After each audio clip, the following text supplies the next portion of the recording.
3 days after my mother's funeral, I found out she had left me $52 million, 3 luxury villas along the Napa Valley Hills, and the entire wine empire she had built from nothing, and I thought that kind of inheritance would be the hardest thing I'd ever have to carry.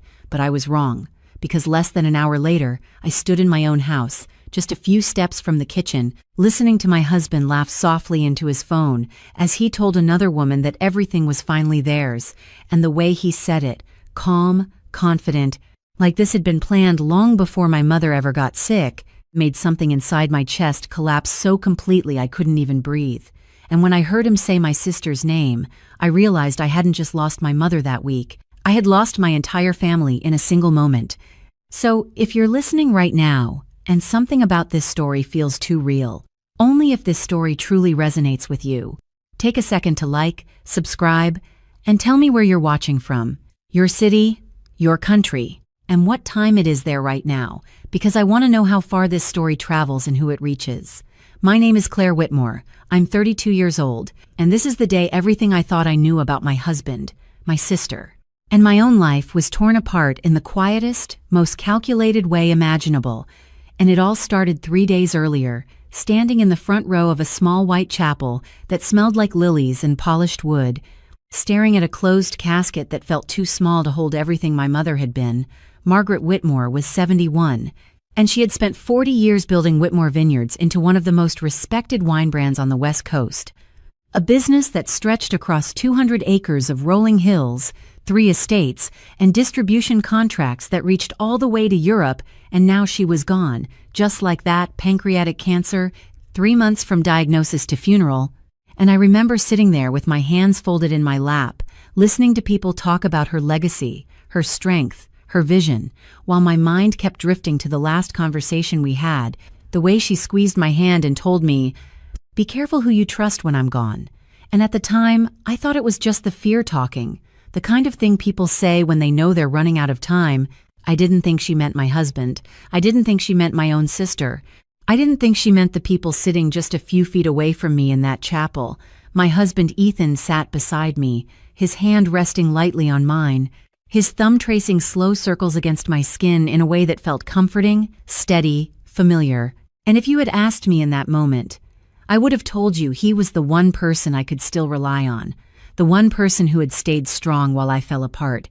He had handled the calls, the paperwork, the arrangements. He had told me to rest, to grieve, to let him take care of things, and I had believed him.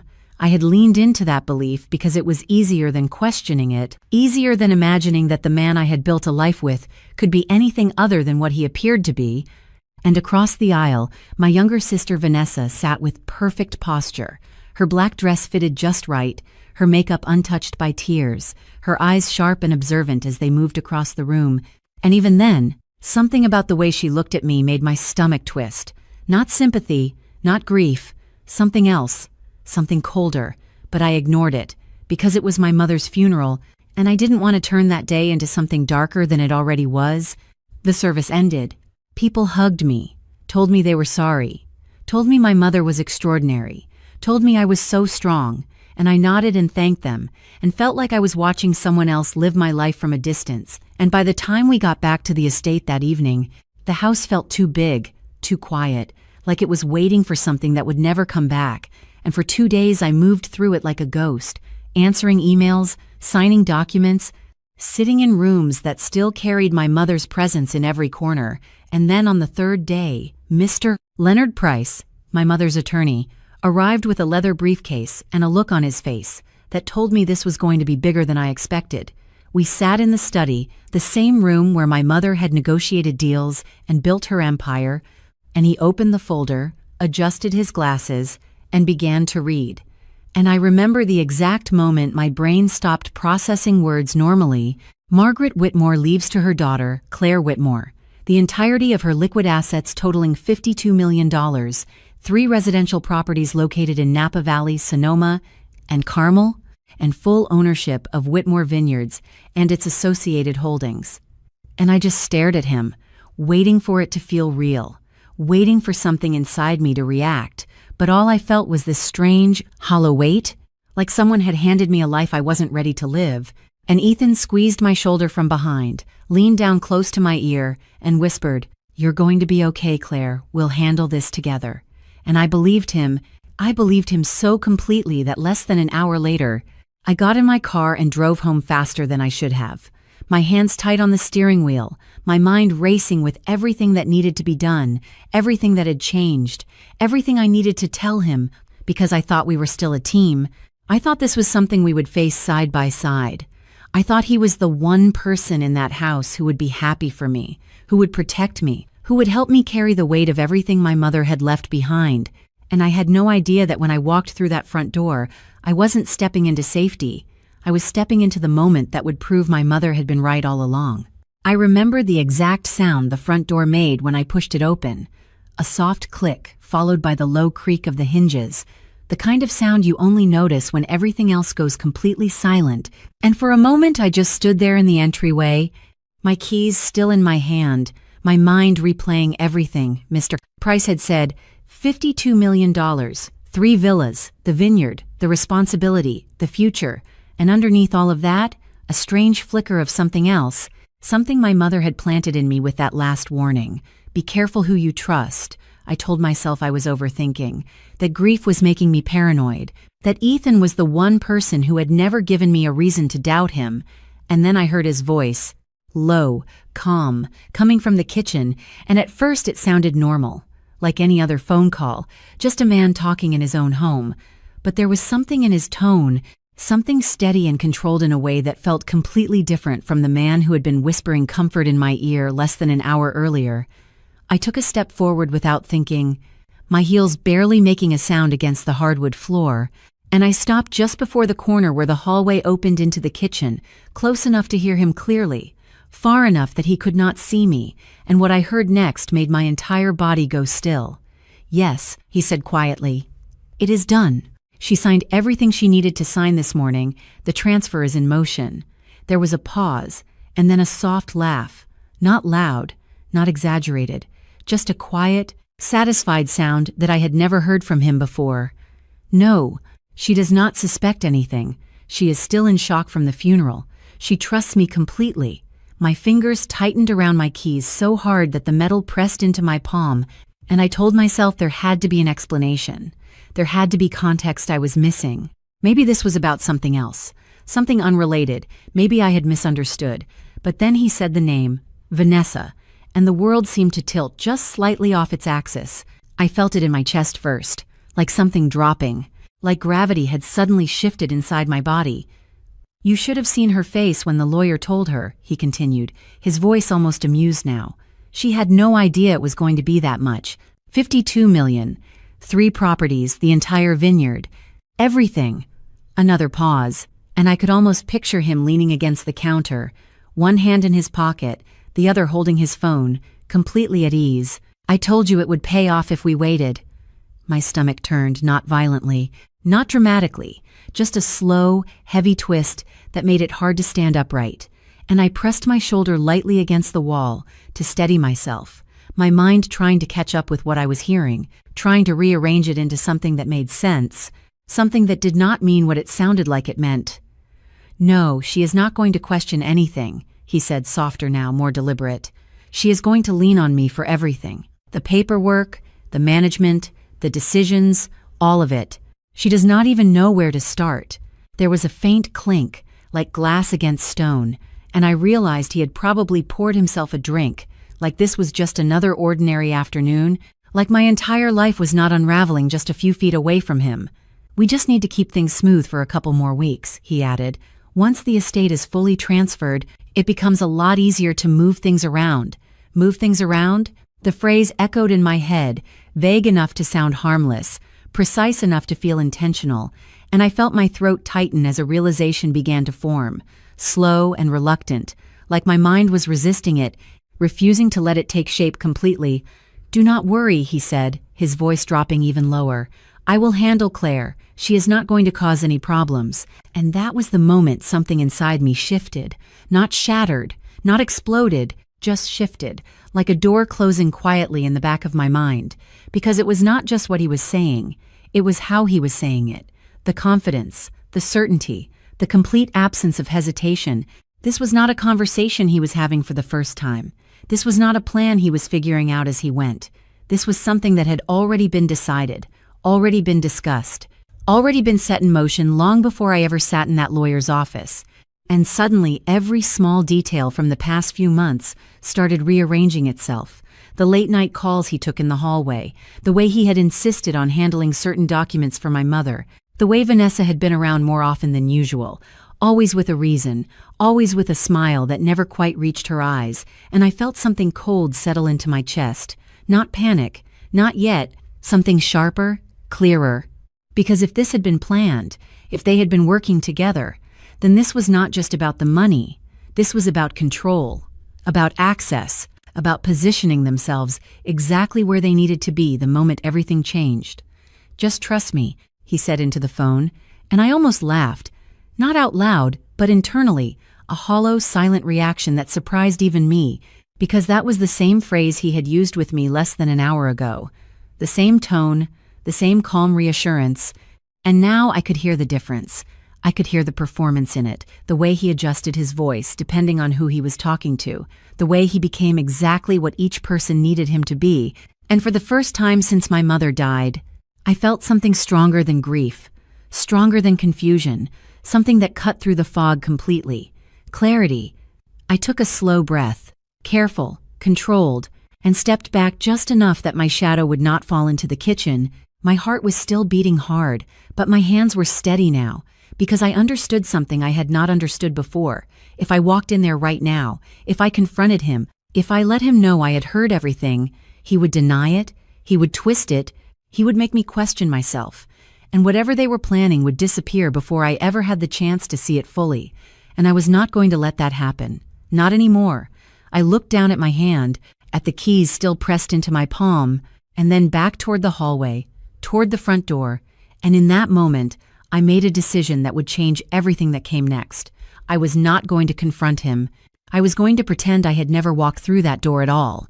I stepped back out the front door, as quietly as I had come in, easing it shut without letting the latch click, my breath shallow and controlled, like even the air around me could give me away, and once I was outside, standing on the stone steps of the house that suddenly did not feel like mine anymore, I realized how loud the world still was, the wind moving through the trees, the distant hum of a car passing on the road, the faint rustle of leaves across the driveway, all of it painfully normal compared to what I had just heard. And for a second I just stood there, staring at nothing, trying to steady the storm building inside my chest, because everything in me wanted to go back in, to demand answers, to force him to look me in the eye and explain what I had just heard. But another part of me, quieter, colder, held me in place, reminding me of the way he had sounded on that phone call, reminding me how easily he could lie, how naturally he could switch between versions of himself, and I knew if I walked back in there without proof, I would lose whatever chance I had to understand what they were really doing, so I forced myself to move. I walked down the steps, across the gravel path, and back toward my car, each step deliberate, measured, like I was already stepping into a different version of my life, one where I could not afford to react, only to observe. I opened the car door and sat down, closing it softly behind me, and only then did I let myself breathe out fully, my hands resting on the steering wheel, my reflection staring back at me in the rearview mirror, pale, composed, almost unrecognizable. And I remember thinking how strange it was that I did not feel the way I expected to feel. There was no screaming, no tears, no immediate collapse, just a sharp, steady awareness that everything had changed, and that I needed to be very careful about what I did next. I glanced back at the house, at the windows that reflected the late afternoon light, and I imagined him still in the kitchen, finishing his drink, ending the call, preparing to greet me with that same gentle expression he had worn all week. And the thought of it did not break me. It focused me. I reached for my phone and checked the time, 4:17 in the afternoon, and I sat there for a few seconds longer, letting the moment settle into something solid, something I could work with, because if this had been planned, if he and Vanessa had been waiting for this inheritance, then there would be more conversations, more documents, more steps in whatever plan they had built together, and I needed to see all of it. Not just the part I had overheard. I started the engine, backed out of the driveway slowly, and drove down the road without looking back again. Not yet, because I knew I would be back, just not in the way he expected. I drove for 10 minutes without a destination, just following the road as it curved through the hills, past rows of vineyards that stretched out in perfect lines under the fading sunlight. The same land my mother had spent her life building, the same land that now sat at the center of whatever game was being played around me.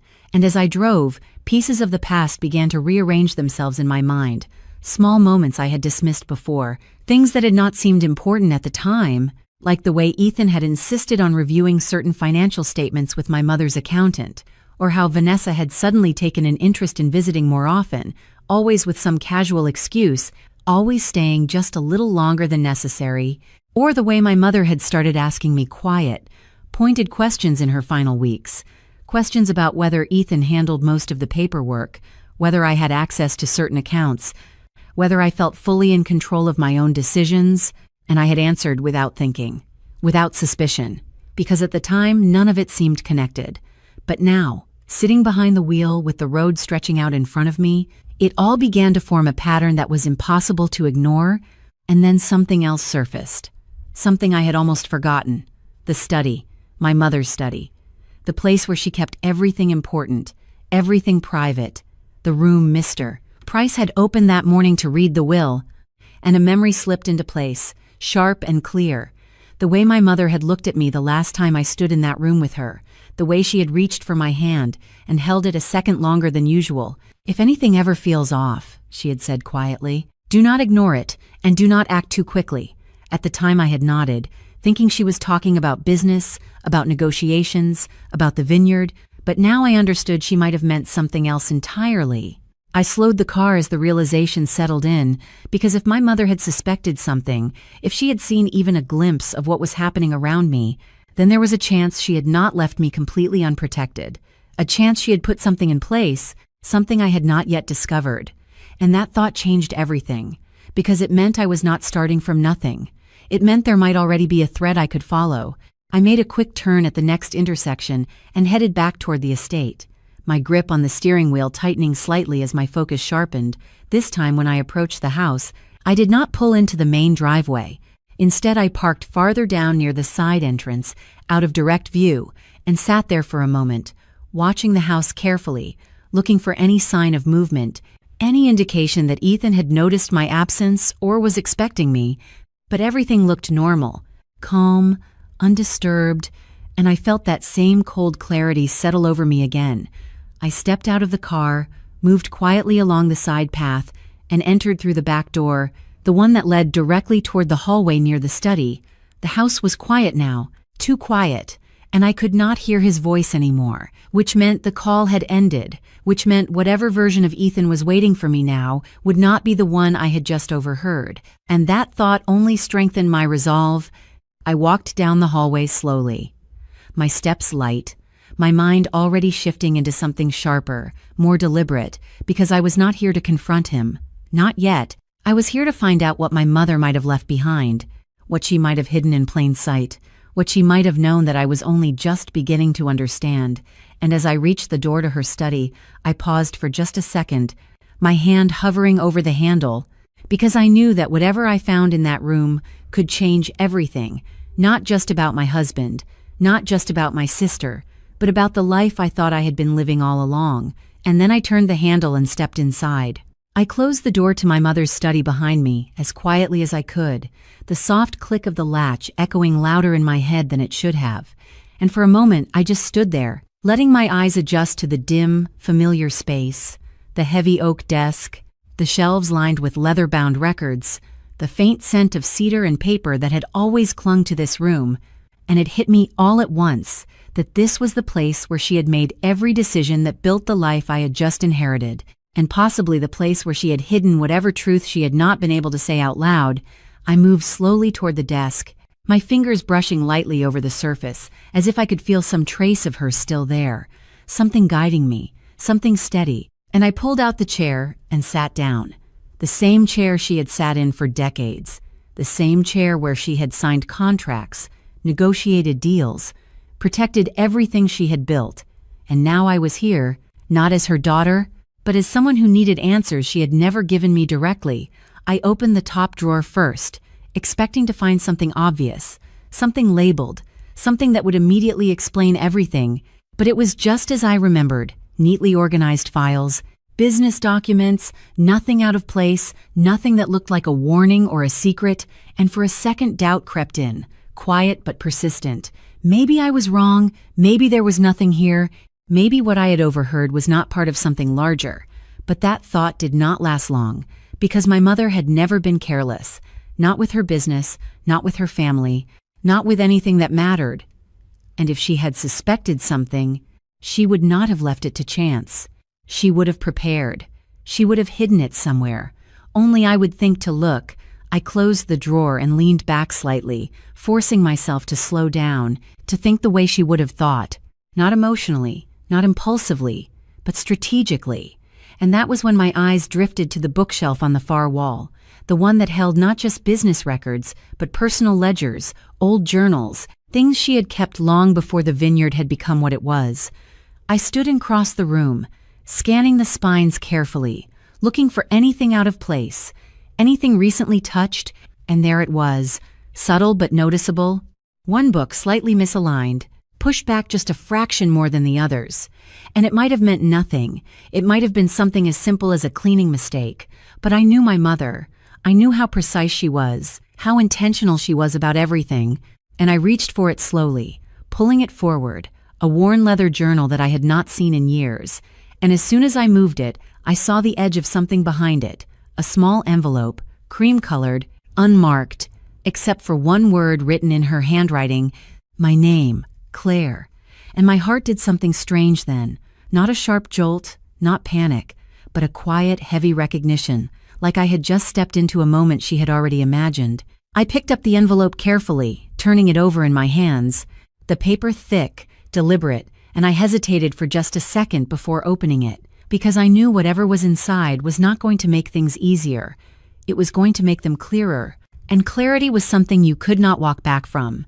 I slid my finger under the flap and opened it, pulling out a single folded page, and as I unfolded it, I saw her handwriting again, steady, controlled, unmistakably hers. If you are reading this, it means something does not feel right, and you listen to that instinct.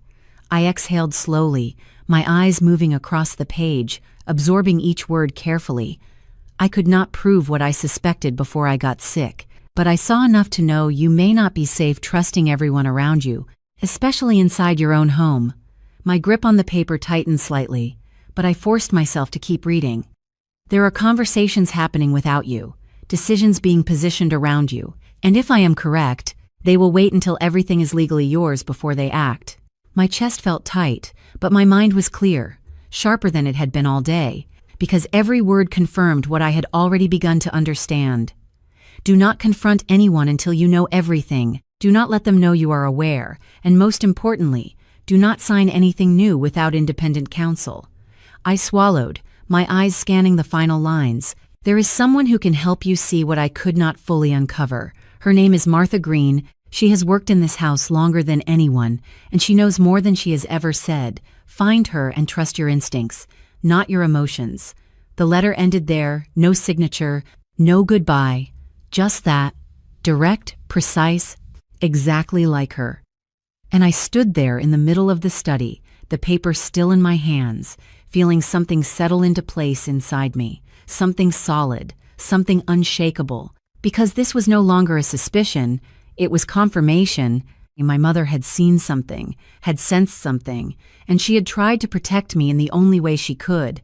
And suddenly, the timeline in my head shifted again. This was not just about what had happened today. This had been building for weeks, maybe months, maybe longer, and I had been walking through it without ever seeing it, trusting the wrong people, relying on the wrong person, and now I understood why she had asked those questions, why she had looked at me the way she had in those final days. She had known I was too close to it, too emotionally tied to see it clearly, and she had been right. I folded the letter carefully and slipped it back into the envelope, my movements slow and deliberate, and then I placed it inside my bag, not leaving it anywhere in the room, not risking it being found. Because if Ethan or Vanessa saw this, if they knew my mother had suspected anything, everything would change instantly, and whatever advantage I had would disappear. I glanced around the study one more time, my eyes sharper now, noticing things I had not noticed before. The locked drawer at the bottom of the desk, the small safe built into the wall behind a framed photograph, details I had overlooked my entire life because I had never needed to look for them. But now everything felt different. Everything felt like it mattered. And I realized something else then, something that made my next move very clear. I was not going to confront Ethan. I was not going to question Vanessa. I was going to do exactly what my mother had told me to do. I was going to find Martha Green, because if my mother trusted her with the truth, then she might be the only person in this house who was not already part of whatever was unfolding around me. And as I turned toward the door, my hand steady on the handle, I knew this was the moment I stopped being the person they thought I was, the one who trusted easily, the one who leaned on others, the one who could be guided without question, because from this point forward, I was going to see everything. I stepped out of the study with the envelope secured inside my bag, closing the door behind me with the same quiet precision I had used coming in, and for a moment I stood in the hallway, listening, letting the silence tell me what had changed and what had not. The house felt the same on the surface, still, composed, the kind of stillness that had always made it feel safe. But now I understood that stillness differently, not as peace, but as concealment. Like something had been happening underneath it for far longer than I had realized, and I adjusted my posture slightly, smoothing my expression into something neutral, something calm, because if Ethan saw me now, if he looked closely, I could not afford for him to see anything different, not the clarity, not the suspicion, not the shift that had already taken place inside me. I walked down the hallway toward the kitchen, my steps measured, steady, and as I turned the corner, I saw him exactly where I expected him to be, standing at the counter with a glass in his hand, his phone now resting face down beside him, and he looked up as soon as he heard me, his expression softening instantly, concern replacing whatever had been there before, like a switch had been flipped. "Claire," he said, setting the glass down and stepping toward me. "I was wondering where you went. I thought you were still with Mr. Price." And the way he said it, the ease, the familiarity, it would have felt completely normal just an hour ago, but now I could hear the construction behind it, the careful tone, the timing, the intention, and I forced myself to mirror it, to give him exactly what he expected. Nothing more, nothing less.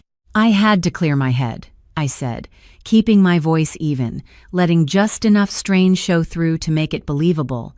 "It is a lot to process." He nodded immediately, stepping closer, his hand reaching for mine, warm, steady, practiced. "I know," he said gently. "It is overwhelming, but you are not alone in this. We will figure it out together. We." The word lingered for just a fraction too long in my mind, and I nodded, looking down briefly before meeting his eyes again, because I knew that was what he expected. Vulnerability, reliance, trust. "I do not even know where to start," I admitted, letting my shoulders drop slightly, letting the weight of the day show in a controlled way.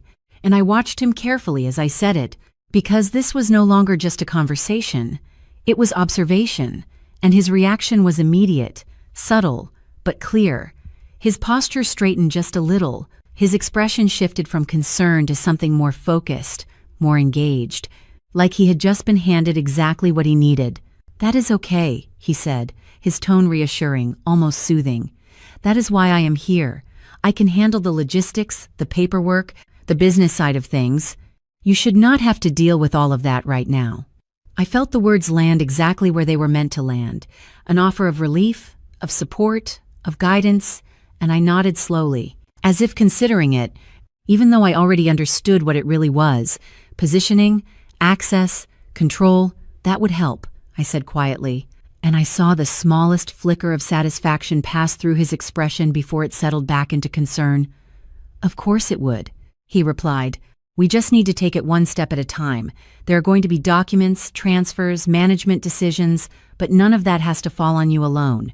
I let a small breath out, as if I was easing into the idea, as if I was allowing myself to rely on him, and then I asked the question carefully, casually, like it had just occurred to me.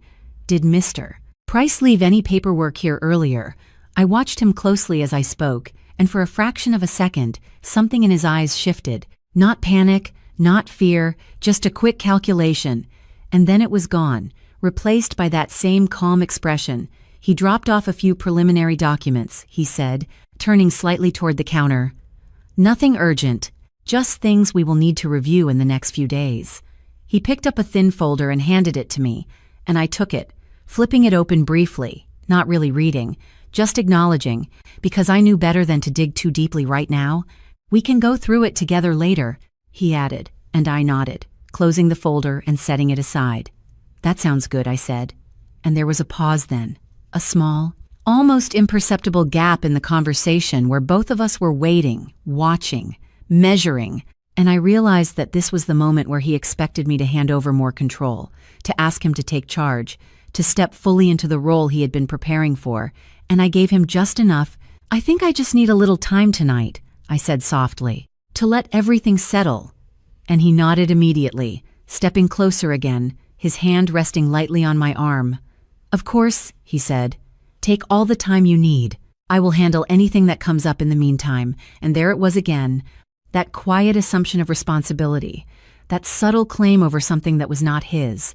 And I smiled faintly, just enough to keep the moment intact. Thank you, I said, and I meant it in a way he would never understand, because what I was thanking him for was not his help, it was his consistency, his predictability, the way he was showing me exactly who he was when he thought I was not looking, and as he stepped back, picking up his glass again, the conversation easing into something lighter, something normal, I felt that same cold clarity settle deeper inside me, because now I had confirmation from two sides, my mother's warning and his behavior, and they aligned too perfectly to ignore. I excused myself a few minutes later, saying I was going upstairs to rest, and he did not question it, he did not follow, he did not push, which told me he believed everything was still on track, that I was exactly where he needed me to be, and as I walked up the stairs, my mind was already moving ahead, already mapping out what came next, because I knew one thing with absolute certainty now. I could not do this alone, not if I wanted to understand the full extent of what was happening, and my mother had already given me the next step, find Martha Green.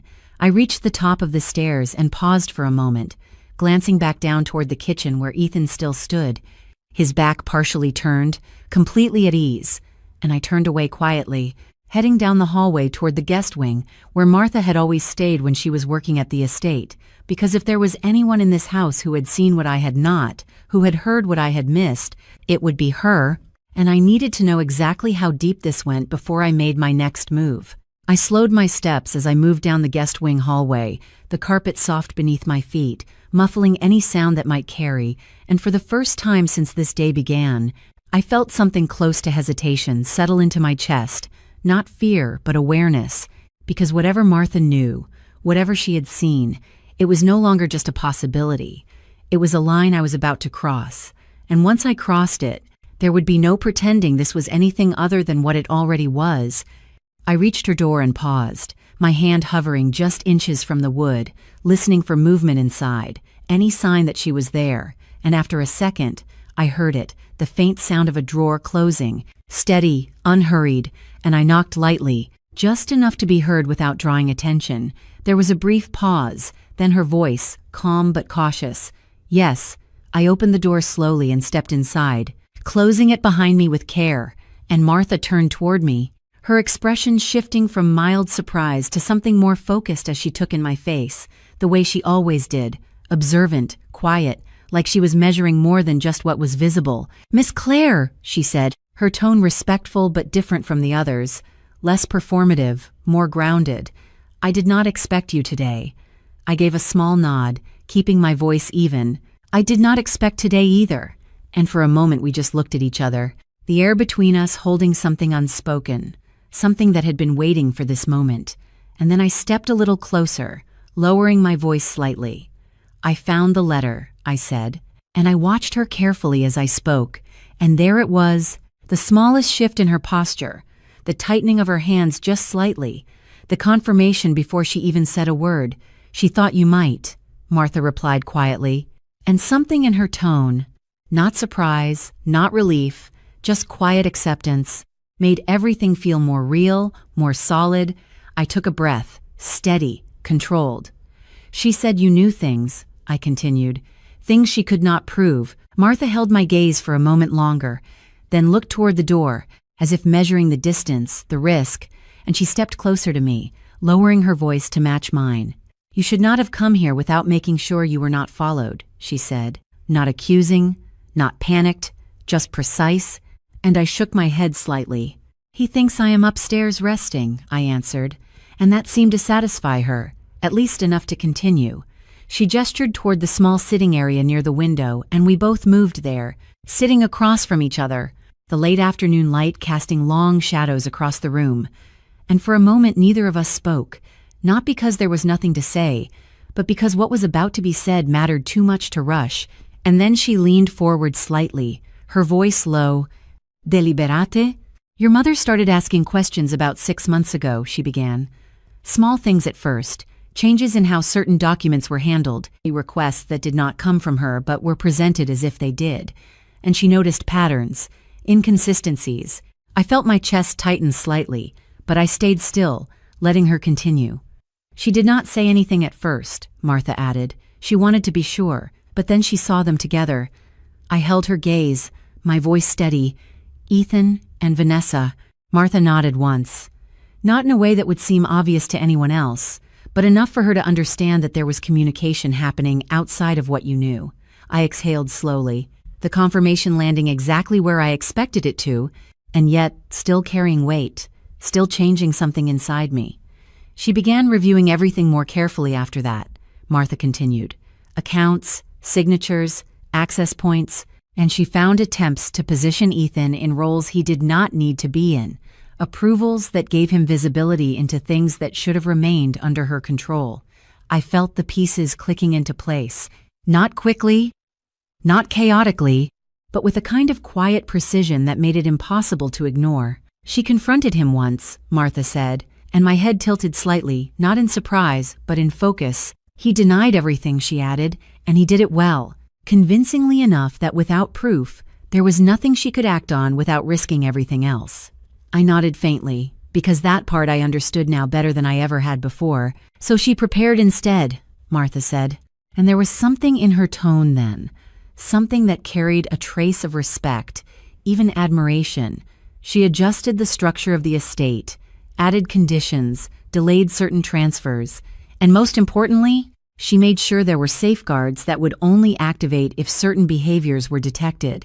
My pulse picked up slightly at that, not out of fear, but anticipation, because this was the first time I was hearing that there was something already in place, something that might give me leverage.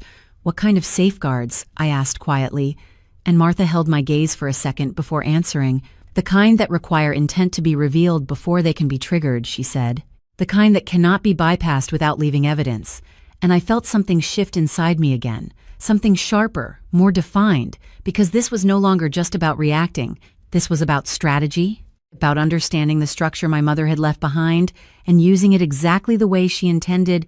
Does he know? I asked, and Martha shook her head slightly. He knows there are conditions, she said, but he does not know the full extent of them, and he does not know that your mother suspected him specifically.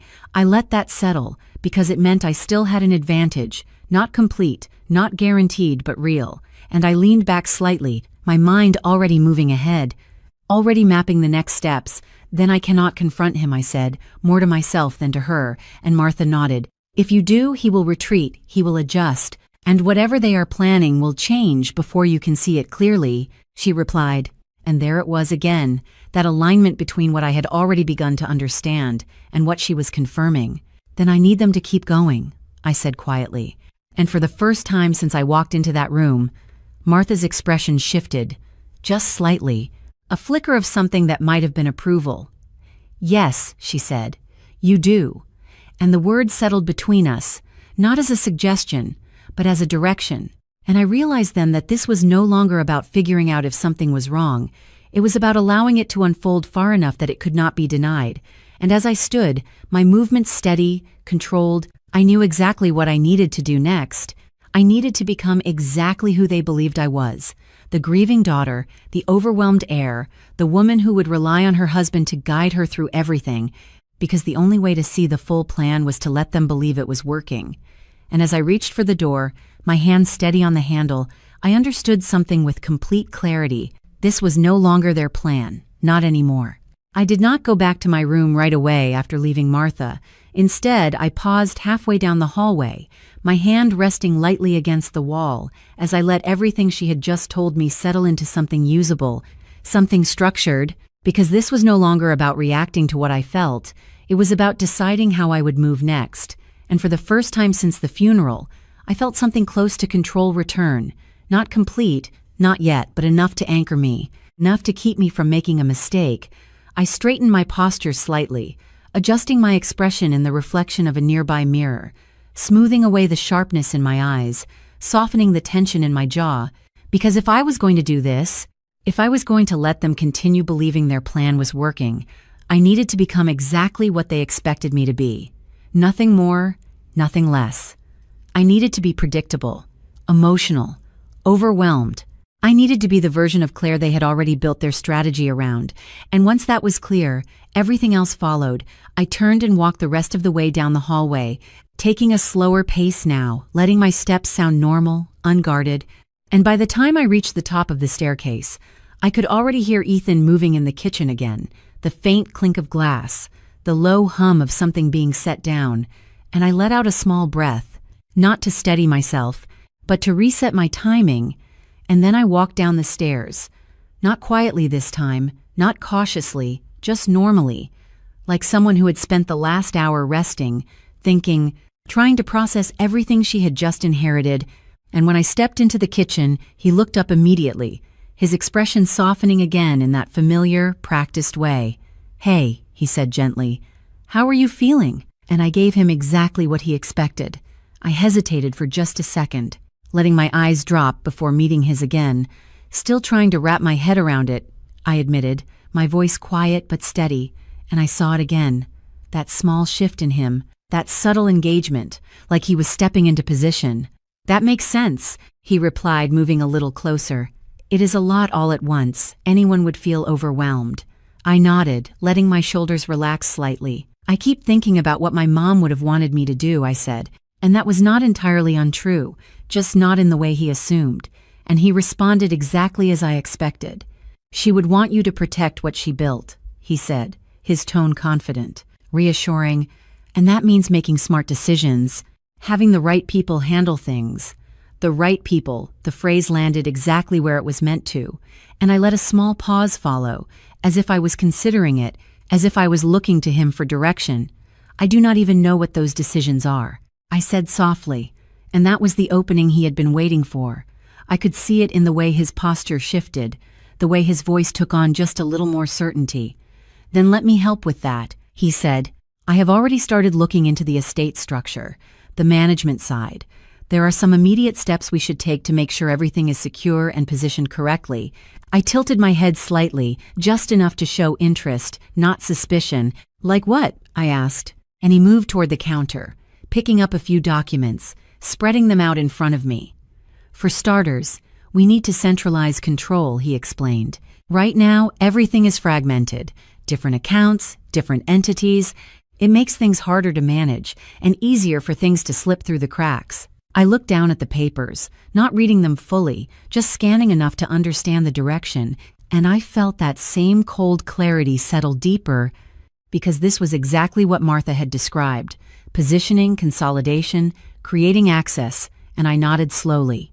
"That makes sense," I said, keeping my tone neutral, and I saw the flicker of approval again. "It does," he replied, "and the sooner we do it, the better, while everything is still in transition." I let a small breath out, as if the weight of it all was pressing in again. "Can we go through it tomorrow?" I asked. "I just do not think I can process everything tonight," and he nodded immediately, not pushing, not rushing, because he did not need to. He believed time was on his side. "Of course," he said, "we can take it step by step," and I gave him a faint smile, the kind that would reassure him I was leaning into his support. "Thank you," I said, and then I added, just slightly, just enough to move things forward, "I do not know what I would do without you right now." And that was the moment I saw it clearly. Not just the satisfaction, but the confirmation, the belief that everything was unfolding exactly as planned, and he stepped closer, his hand resting lightly against my arm. "You do not have to figure it out alone," he said softly, and I nodded, looking down briefly, letting the moment settle into something believable, something complete, and then I pulled back slightly. "I think I am going to go get some rest," I said. "Tomorrow is going to be a long day," and he agreed without hesitation. "Get some sleep," he said. "We will handle everything in the morning." Again, and I turned away before he could see the shift in my eyes, walking back toward the stairs, my steps steady, my breathing even, and as I reached the top, I did not slow down, I did not hesitate, because I already knew what I needed to do next. Tonight was not about confronting anything. It was about preparing, about creating space, about making sure that when they made their move, I would be ready to see it, document it, understand it fully. And as I closed the door to my room behind me, the quiet settling around me once again, I reached into my bag and pulled out my phone. Not to call anyone yet, not to alert anyone, but to begin something simple, something small, something that would change everything that came after. I opened the recording app, set it to standby, and placed it carefully on the nightstand. Because if there was one thing I understood now, it was this: they were not going to stop, and the only way to expose the truth was to let them keep going. I did not sleep that night. Not really. I lay there in the dark with my eyes closed and my breathing steady, but my mind was moving through every detail, every word, every look, building something structured out of what had once just been emotion. And sometime around 2 a.m, I heard it, the soft creak of the hallway floor just outside my room, the kind of sound you only notice when you are already awake, already listening, and I did not move. I did not open my eyes. I just stayed exactly where I was, letting my breathing remain slow and even, because I knew instinctively that this was not random. A shadow passed under the door, faint, almost unnoticeable, followed by the quietest pause, like someone standing there, listening, measuring, and then the sound of a step retreating, careful, controlled, and I counted in my head, 1, 2, 3, before slowly opening my eyes, the darkness of the room unchanged, but everything else different, because now I knew. This was not just about conversations and documents. This was about observation, about timing, about making sure I stayed exactly where they expected me to be. I reached slowly toward the nightstand, my fingers brushing the edge of my phone, and I activated the recording without looking, the screen lighting up for just a second before dimming again, and I set it back down exactly where it had been, because if he came back, if anyone came back, I wanted to capture everything, not just what was said, but what was done, the small things, the details that would matter later. I closed my eyes again, letting the stillness return, and after a few minutes, I heard movement downstairs, faint but distinct, a cabinet opening, glass shifting, the quiet rhythm of someone who believed they were alone, and I stayed where I was, not moving, not reacting, because this was exactly what I needed: time, space, the opportunity for them to act without knowing I was watching. The next morning came slowly, light filtering through the curtains in a way that felt almost too calm for everything that had changed. And when I finally got out of bed, I moved deliberately, following the same plan I had set the night before. Nothing sudden, nothing out of place. I dressed, brushed my hair, checked my reflection, making sure I looked exactly how I was supposed to look: tired, a little distant, still processing. And when I walked downstairs, Ethan was already in the kitchen, coffee brewed, breakfast laid out, the scene almost perfect in its normalcy. "Morning," he said, his voice soft, measured, and I nodded, stepping closer. "Morning," I replied, taking the cup he offered, letting my fingers wrap around the warmth, grounding myself in something simple, something real. "Did you sleep at all?" he asked, and I let a small pause follow, just enough to make the answer believable. "A little," I said. "My mind would not slow down." He nodded sympathetically, leaning against the counter.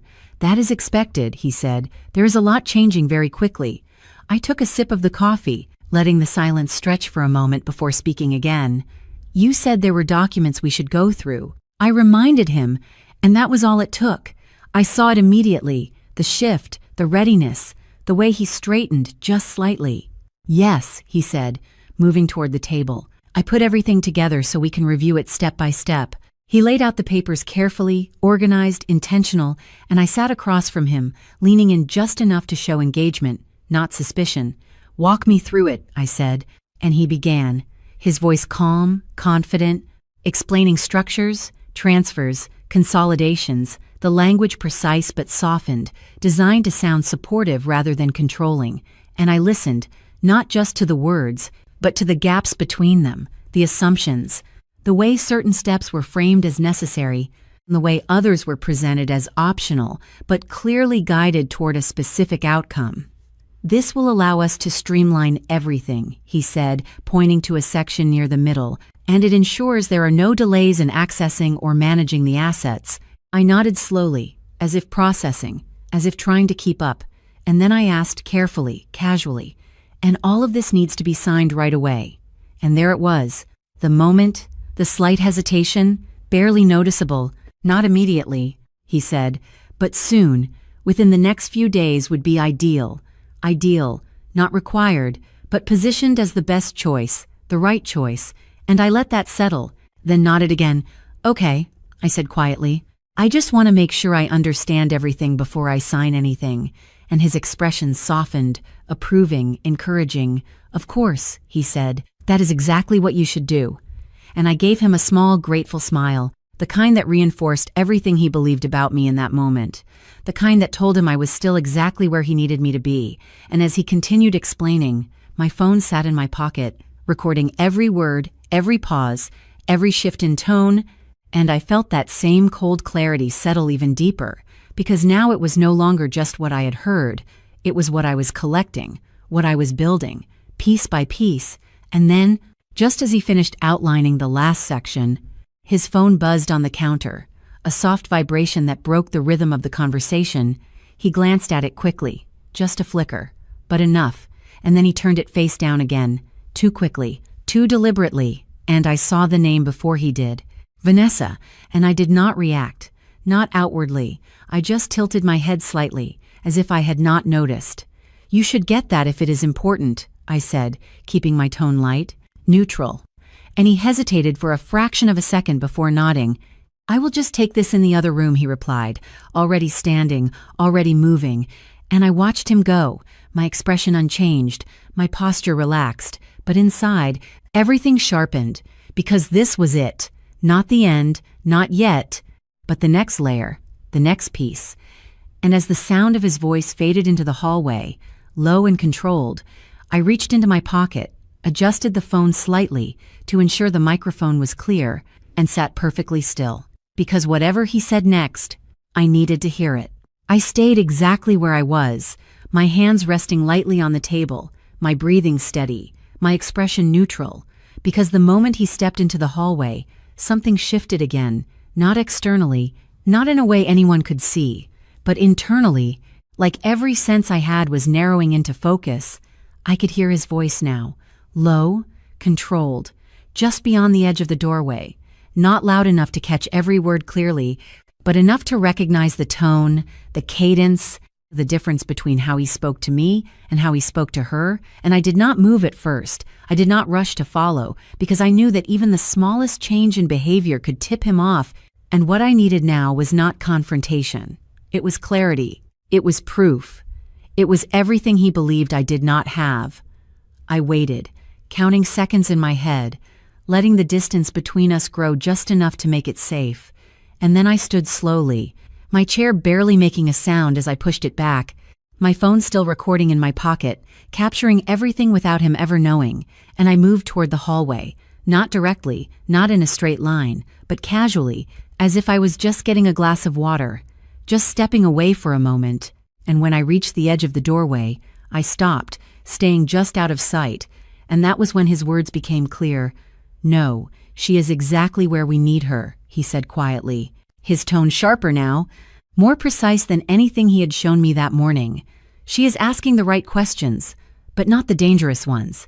There was a pause, and I could almost hear Vanessa's voice on the other end, faint, filtered through the phone, and then he continued. "I already went over the consolidation plan with her. She did not push back. She just wants time to review, which is perfect, perfect," the word echoed in my head, calm, confident, and I felt something settle deeper inside me. Not anger, not yet. Something colder, more controlled, because this was no longer suspicion. This was confirmation layered on top of confirmation. No, she has not mentioned anything about her mother's notes, he added. And my heart skipped once, just once. Not enough to break my rhythm, but enough to sharpen everything further. If she found anything, she is not acting on it, he said, and there was a faint edge of satisfaction in his voice, like he was reassured by my performance, like I was meeting expectations I had never agreed to fulfill. I leaned slightly closer to the wall, just enough to catch the next part, my pulse steady, my focus absolute. We still have a window, he continued. Once she signs the authorization forms, everything shifts, control, access, decision-making, all of it. Another pause, longer this time, and then a quiet exhale. No, there is no need to rush her too hard. If we push, she might get cautious. We let her come to it. We guide her. Guide her. The phrase felt almost clinical, detached, and I realized then how he saw me, not as a partner, not even as an obstacle, but as something to be directed, influenced, managed. And the realization did not break me. It clarified everything. Yes, I will handle the legal side, he said. Price is already aligned with the structure. He does not know the full plan, but he does not need to. As long as the documents are valid, everything else falls into place. I felt my fingers curl slightly against my palm, not in reaction, but in focus, because this was more than I expected, more than just manipulation. This was coordination, layers, positioning that extended beyond just the two of them. And Vanessa, he added, his voice lowering just slightly, you need to stay out of sight for now. The less you are around, the less she connects anything. There was a brief pause, and then a quieter, almost amused tone. She still trusts you, but we do not want to test that too early. And that was the moment something inside me shifted again. Not a collapse, not a break, but a final alignment, because now I understood the full shape of it. Not just the plan, but the way they saw me within it, the assumptions they were making, the timeline they were following, and more importantly, the fact that they believed it was working, that everything was unfolding exactly as they intended, and that belief, that confidence, was now my advantage. Just stick to the timeline, he said, finishing the thought. We are closer than you think, closer than you think. The words lingered as the call ended, the faint sound of the phone lowering, the shift of his footsteps as he turned, and I stepped back immediately, moving away from the doorway, back into the kitchen, my movements smooth, unhurried, as if I had never left, as if I had never heard a single word. I reached for the glass on the counter, lifting it to my lips just as he walked back in. And when he looked at me, there was no hesitation, no suspicion, just that same familiar expression, calm, reassuring, practiced. Everything okay? I asked lightly, lowering the glass, and he nodded without missing a beat. Yeah, just a quick check-in, he said, and I gave him a small, understanding nod. Good, I replied, and then I glanced back at the papers on the table, letting my expression soften just slightly. I think I understand more than I did earlier, I said, and I saw it again, that flicker of satisfaction, subtle but unmistakable. That is good, he said, stepping closer. We can go through anything you are unsure about. I shook my head gently, as if reassuring him. No, I just need to take it one step at a time, I said, but I trust you to help me with that. And there it was, the line he needed, the confirmation he was waiting for, and I watched as it settled into him, reinforcing everything he believed, every assumption he was making. And he smiled, just slightly, just enough to reveal the confidence underneath. You can, he said, and I nodded, mirroring the trust he thought was real, even as everything inside me moved in the opposite direction, because now I had what I needed, not everything, not yet, but enough to see the path forward clearly, enough to understand that this was not about stopping them immediately. This was about letting them go far enough that there would be no way out, no way to deny what they had done. And as I gathered the papers from the table, my movements calm, deliberate, I realized something with complete certainty. They thought they were guiding me. They thought they were controlling the pace. But they had no idea that every step they took was leading them exactly where I wanted them to go. The rest of that morning unfolded exactly the way I needed it to. Slow, controlled, predictable, and that was the most dangerous part of it. Not the tension, not the betrayal, but the normalcy. Because everything looked so ordinary on the surface that anyone else would have believed it without question. But I could see the structure underneath it now. I could see the timing, the positioning, the way each step was designed to lead me somewhere specific, without ever making it feel forced. And by the time we finished going over the documents, I had already made my decision, not about what I was going to say, but about what I was going to allow. I set the papers down carefully, aligning them just enough to appear thoughtful, then looked up at Ethan with the same quiet uncertainty I had been showing all morning. "I think I am starting to understand it," I said, and he nodded immediately, encouraging, patient, exactly as expected. "You are doing great," he replied. "Most people would be completely overwhelmed by this, but you are handling it better than you think." I let a faint smile appear, subtle, appreciative, and then I added just enough hesitation to keep the dynamic intact.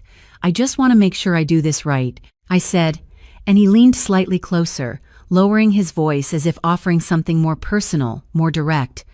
"That is why you have me," he said. "You do not have to carry all of this alone." And there it was again, the reinforcement, the positioning, the quiet step toward control, and I nodded, letting it land exactly the way he intended, because now I understood that every reassurance he gave was not just comfort, it was strategy, and the more I accepted it, the more confident he would become, and confidence was what I needed from him now. I stood slowly, gathering the documents into a neat stack. "I think I need to get some fresh air," I said, keeping my tone light, almost casual, clear my head a little, and he did not hesitate. He did not question it. "That is a good idea," he said. "You have been processing a lot in a short amount of time." I nodded, stepping away from the table. "I will be back in a bit," I added, and he gave me a small, reassuring look. "Take your time," he replied, and I turned toward the door, my movements unhurried, my expression calm, because the moment I stepped outside, everything shifted again. Not in appearance, not in the way anyone watching would notice, but in intention, because I was no longer stepping away to think, I was stepping away to act. I walked down the front steps, the gravel crunching softly under my shoes, the air cool and steady against my skin, and I kept walking until I was far enough from the house that no one inside could see me clearly, far enough that I could take out my phone without it being observed. And when I did not scroll. I did not hesitate.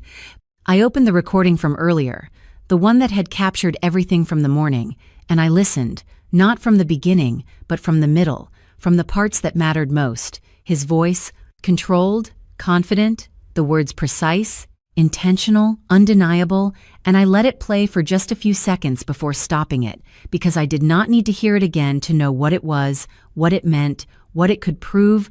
I locked the screen and held the phone in my hand for a moment, feeling the weight of it, not physically, but strategically, because this was no longer just information, it was leverage. And then I opened a new contact, one that had not been used in a long time, one my mother had mentioned only once in passing, not directly, not as a warning, but as a possibility.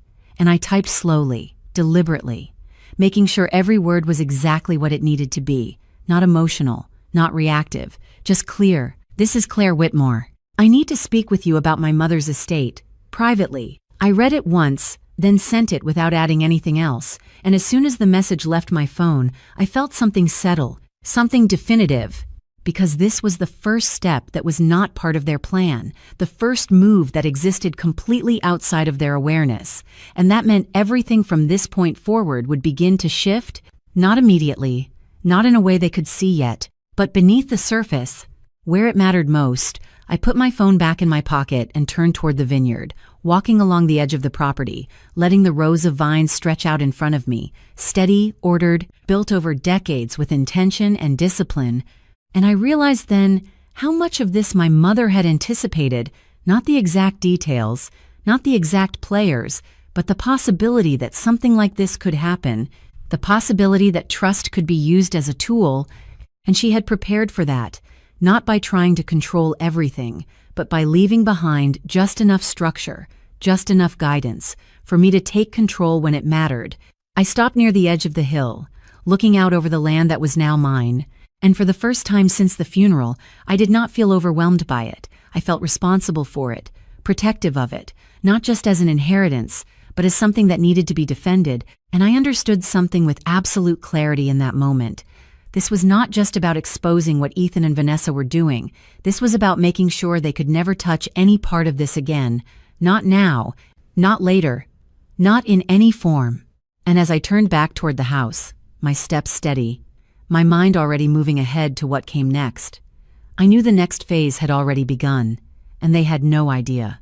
By the time I walked back into the house, everything was already in motion, not visibly, not in a way that Ethan could detect, but underneath, where timing and control actually lived, and I stepped inside with the same calm expression I had practiced all morning, closing the door behind me gently, letting the familiar quiet settle around me again as if nothing had changed. And when I reached the kitchen, he was exactly where I expected him to be, reviewing the documents we had gone over earlier. His posture relaxed, his focus steady, like a man who believed everything was unfolding exactly as planned, and he looked up as soon as he heard me, offering a small, reassuring smile. "Feel any better?" he asked, and I nodded slightly, setting my phone down on the counter as if it meant nothing. "A little," I said. "I think I just needed some space to think, and that was enough to keep the pattern intact, enough to reinforce the version of me he believed in." "That is good," he replied. "You do not want to rush decisions like this." I leaned lightly against the counter, crossing my arms loosely, letting my body language remain open, unguarded. "Actually," I said, letting a hint of uncertainty slip into my voice, "I was thinking we should probably sit down with someone before I sign anything, just to make sure I fully understand it." And there it was, the moment I had been building toward, not a confrontation, not a refusal, just a small, reasonable step, and I watched him closely as the words settled, because this was where I would see how much pressure he was willing to apply, how quickly he would try to redirect, and for a fraction of a second, I saw it, the calculation, the adjustment, but it was subtle, controlled. "That is not a bad idea," he said carefully, his tone still calm, still supportive, but slightly more measured now. "We can definitely bring someone in if that makes you more comfortable." I nodded, as if relieved by his agreement. "It does," I said. "I just do not want to make any mistakes with something this important." And he gave me a small, approving look. "That is smart," he replied. "We just need to make sure whoever we bring in understands the structure, the timeline. We do not want to complicate things unnecessarily." And I let that settle, because that was exactly what I needed. Not resistance, but conditional agreement, the kind that would allow me to guide the next step without raising suspicion. "I actually reached out to someone earlier," I said, keeping my tone casual, almost hesitant, like it had been a spontaneous decision. And that was the moment I saw the shift again, sharper this time, more focused. "Who?" he asked, not abruptly, not aggressively, but with just enough edge to reveal that this mattered. And I kept my expression neutral, steady. "Someone Mom trusted," I said, just to get a second perspective. And there was a pause, brief but noticeable, and then he nodded slowly. "That makes sense," he said, "as long as they are qualified." I gave a small shrug. "I think they are," I replied, "but we will see." And I let the conversation move on after that, not pushing, not elaborating, because I had already planted what I needed to plant, the idea that someone else would be involved, the introduction of an unknown variable into his plan. And the rest of the afternoon passed in that same controlled rhythm, small conversations, light interactions, everything appearing normal on the surface while underneath, everything was shifting into place. And it was not until later that evening, just after dinner, that my phone vibrated quietly in my hand, a message, simple, direct, from the contact I had reached out to earlier. "Tomorrow, 10 a.m., I will come to you." And I read it once, then again, letting the words settle, because this was it, the next step, the one that would bring everything into the open without ever announcing it. And I locked the screen, setting the phone down carefully before looking back up at Ethan, who was clearing the table, his movements steady, unhurried, completely unaware of what was coming. "Someone is coming by tomorrow morning," I said, keeping my tone even, almost casual, and he glanced up briefly. "That was fast," he replied, and I gave a small, uncertain smile. "I guess they understood the urgency," I said. And he nodded, returning his attention to the dishes. "That is fine," he said. We will walk them through everything. And I watched him for a moment. Really watched him. The way he moved. The way he carried himself. The ease. The confidence. And I realized something then, not new but clearer than it had ever been before. He truly believed he was in control. He truly believed that every step I had taken was leading exactly where he wanted it to go. And that belief was about to become his biggest mistake. I turned away, moving toward the staircase. My steps quiet, measured, because tomorrow was no longer just another day. It was the point where everything would begin to surface. Not all at once, not dramatically, but enough. Enough to start unraveling what they had built. And as I reached the top of the stairs and paused for just a second, looking down at the house that had once felt like home, I understood something with absolute certainty. By this time tomorrow, nothing inside it would feel the same again. The next morning did not feel like an ending. It felt like a quiet shift into something steadier, something clearer, like the air itself had changed inside the house. And for the first time since my mother's funeral, I woke up without that heavy confusion pressing against my chest, not because everything was resolved, but because I finally understood where I stood, and more importantly, where I would not stand anymore. Be 10 o'clock? Everything unfolded exactly the way it needed to. Calm, controlled, undeniable. The conversation in the living room was not loud, not dramatic, but it did not need to be. The recordings spoke for themselves. The documents revealed their intent, and the safeguards my mother had built into the estate activated exactly as she had designed them to, quiet but absolute. And I remember the moment Ethan realized it, not through anger, not through confrontation, but through silence, the kind of silence that comes when someone understands they have lost control, without ever being told directly. Vanessa never even made it into the room, and that, somehow, felt even more fitting, because everything they had planned depended on me not seeing clearly. And the moment I did, their entire strategy collapsed without needing anything more. There were no raised voices, no dramatic exits, just a series of calm decisions that closed every door they had tried to open, legally, structurally, completely. And by the time the morning ended, the house felt different, not emptier, but quieter in a way that felt honest, like something false had finally been removed.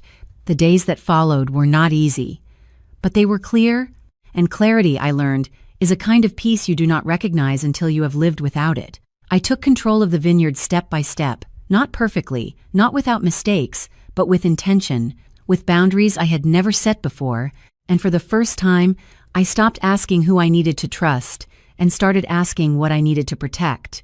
And that question changed everything. I still think about my mother often, especially when I walk through the rows of vines in the early morning, when the light hits just right and everything feels still.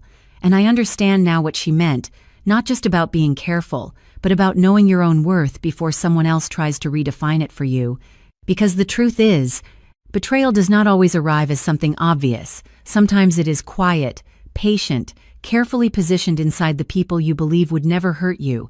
And that is why boundaries matter, not as walls, but as clarity, as self-respect, as a way of standing firmly in your own life without handing that control to someone else. And if you are listening to this right now, if you have ever felt that moment where something did not sit right but you pushed it aside because trusting felt easier than questioning, I want you to know that your instincts are not your enemy.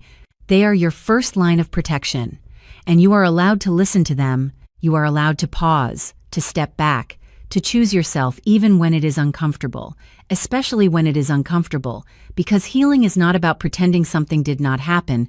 It is about understanding it, learning from it, and refusing to let it define you moving forward. And if this story reached you in a moment where you needed it, then I am really glad you stayed, truly, because sometimes just knowing you are not the only one who has lived through something like this can make all the difference. So thank you for being here, for listening, for sharing this space with me. And if you feel comfortable, I would love to hear your story too. What is one moment in your life that changed how you see trust? And if this story spoke to your heart in any way, only then consider liking or subscribing, not for me, but as a small way of staying connected to stories that remind you of your own strength. My name is Claire Whitmore. I am 32 years old, and the lesson I want to leave with you is this: never let someone else quietly take control of a life that was always meant to be yours.